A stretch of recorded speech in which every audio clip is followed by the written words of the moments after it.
valuable golden tickets. I hope we can all keep it up. 3. Chapter 917, Family and Harem, Part 1. Bai Zemin naturally had no idea about the conversation Lilith and Shangyuan, Bingzu shared after he left the scene. It wasn't that he had run away from there by any means, but that he actually had something very important to do, and that was why he left when Lilith pointed out the practically fully dawn to him.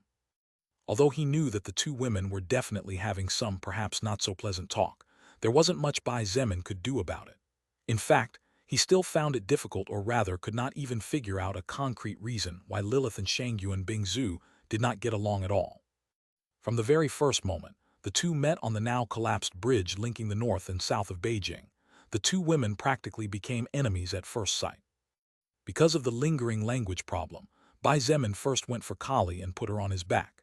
After descending the stairs, he put her in her wheelchair before looking for Bai Shilin and carrying her on his back while moving the wheelchair out of the house.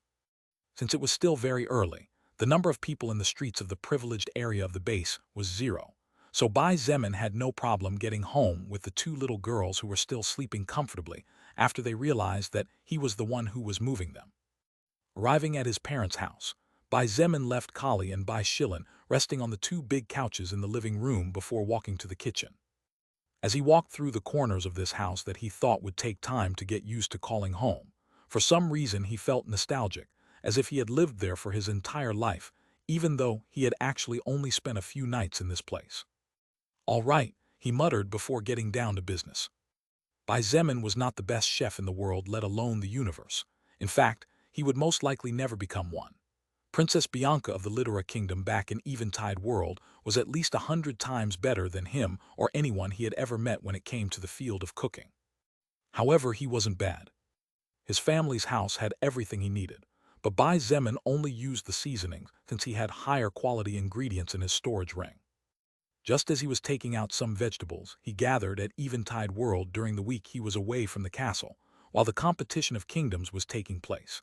The sound of small footsteps behind him, followed by Bai Shilin's voice, made him turn around to see the girl rubbing her eyes. "Father, breakfast." "Yup, I'll prepare breakfast today. Shilin want to eat the food made by Dad." Bai Shilin nodded, still somewhat sleepy since she hadn't slept much.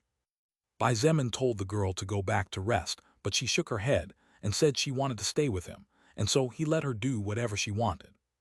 Despite the 9-10-year-old appearance that the current Bai Shilin had, the reality was that she was only a 7-month-old newborn.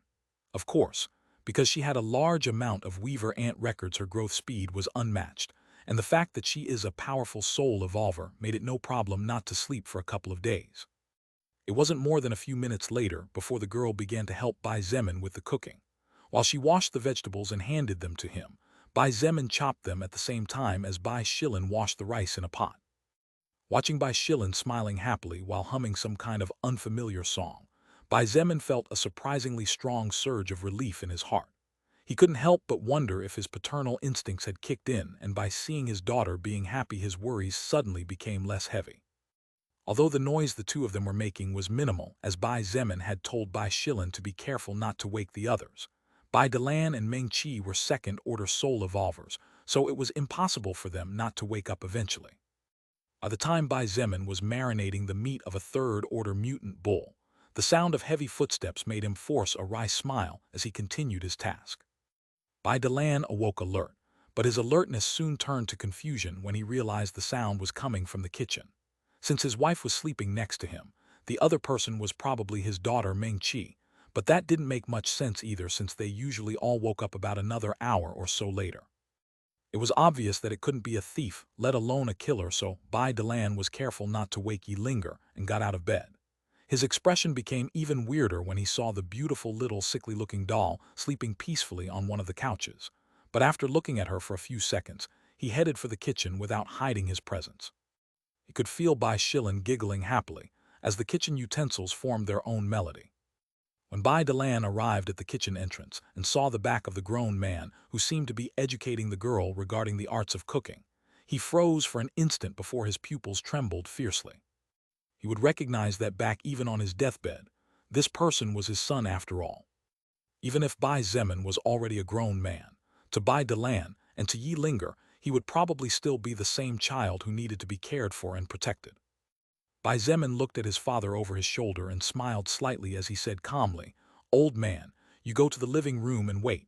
This time I will be the family chef for this morning." Bai Delan looked into his son's blood-colored eyes for a few seconds. He said practically nothing, asked no questions or anything similar. There were only a few words that came from his heart. "Good job in coming back." Bai Zemin nodded before returning to his task. He and his father were like that. Though the two did not say how much they loved each other in words, they both knew that either of them was more than willing to lay down their lives for the other. "Father, what about Shilin? Shilin was the one who prepared the vegetables and rice, wasn't she?" "Of course, my precious girl is the main chef. Father wouldn't be able to prepare such a yummy breakfast if it weren't for your magic hands." "Ahem." Bai Delan smiled, and his eyes filled with tears at the sight in front of him. He wrinkled his nose and forced those tears back the way they came before walking into the living room and sitting on the couch opposite the one Kali was using as a bed. Not long after, Meng Qi walked downstairs as well, wearing loose, comfortable sleeping clothes. Her dark eyes flashed with confusion when she saw Bai Delan sitting on the couch in the living room, but that confusion soon turned to perplexity when she saw the girl sleeping on the opposite couch. Bai Delan motioned for her to be quiet, and Meng Qi nodded before walking towards the kitchen in search of a glass of water, thinking that her mother was there along with Bai Shilin. However, her movements froze when she saw that far from her mother the person standing there was her brother, the person she had wanted to see the most during this half-year, the person she had cared about the most during the past few months, and the reason she had been working so hard to level up. Bai Zemin watched with a gentle smile,